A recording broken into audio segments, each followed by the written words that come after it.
मित्रों, ये कथा है उस अलौकिक जन्म की जिसने मानवता को प्रेम, भक्ति और सत्य का अमृत पिलाया।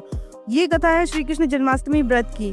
बहुत समय पहले द्वापर युग में मथुरा नगरी में अत्याचारी राजा कंस का राज था। कंस अपनी बहन देवकी से अत्यंत प्रेम करता था, लेकिन एक दिन जब वह अपनी बहन की शादी वसुदेव जी से कराकर उन्हें विदा कर रहा था, तभी आकाशवाणी हुई, हे कंस, जिस देवकी को तू इतनी प्रेम से विदा कर रहा है, उसी के गर्भ से जन्म लेने वाला 8वां पुत्र तेरे विनाश का कारण बनेगा।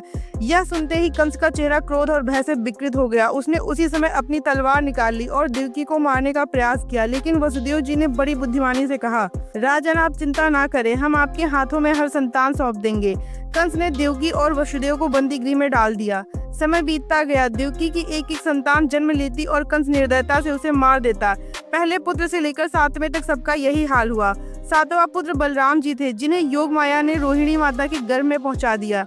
लेकिन 8वें पुत्र के जन्म का समय नजदीक आ रहा था और इसी के साथ कंस के भय का अंधकार और गहरा हो रहा था। भाद्रपद मास की अष्टमी की मध्य रात्रि थी।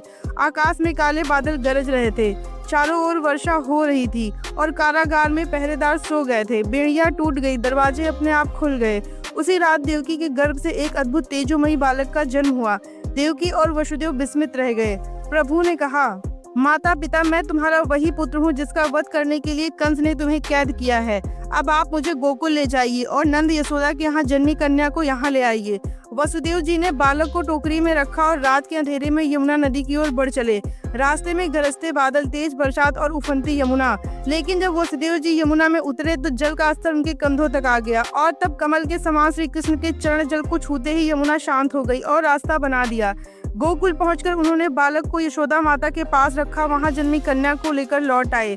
जैसे ही कंस ने उस कन्या को मारने का प्रयास किया, कन्या ने उसका हाथ छुड़ाकर आकाश में प्रकट होकर कहा, अरे मूर्ख, तेरा काल तो जन्म ले चुका है और गोकुल में सुरक्षित है। कंस का भय और क्रोध अब कई गुना बढ़ चुका, लेकिन यही भय धीरे धीरे उसे विनाश की ओर ले गया और अंत में कृष्ण ने ही उसका वध करके मथुरा को उसके आतंक से मुक्त कराया। जन्माष्टमी के दिन भक्त पूरे दिन उपवास करके रात्रि में 12 बजे भगवान के जन्म के समय उनकी पूजा करते हैं। माखन, मिश्री, पंचामृत, तुलसी दल और रेशमी वस्त्रों से सजाकर श्री कृष्ण का अभिषेक किया जाता है।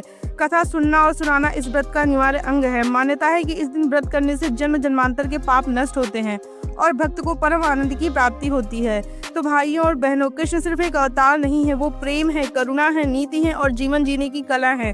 जब जब हम जीवन में अंधकार में फंसते हैं, कृष्ण हमें गीता के उस उपदेश की याद दिलाते हैं, कर्मण्येवाधिकारस्ते मा फलेषु कदाचन। तुम्हारा अधिकार केवल कर्म करने में है, फल पर नहीं।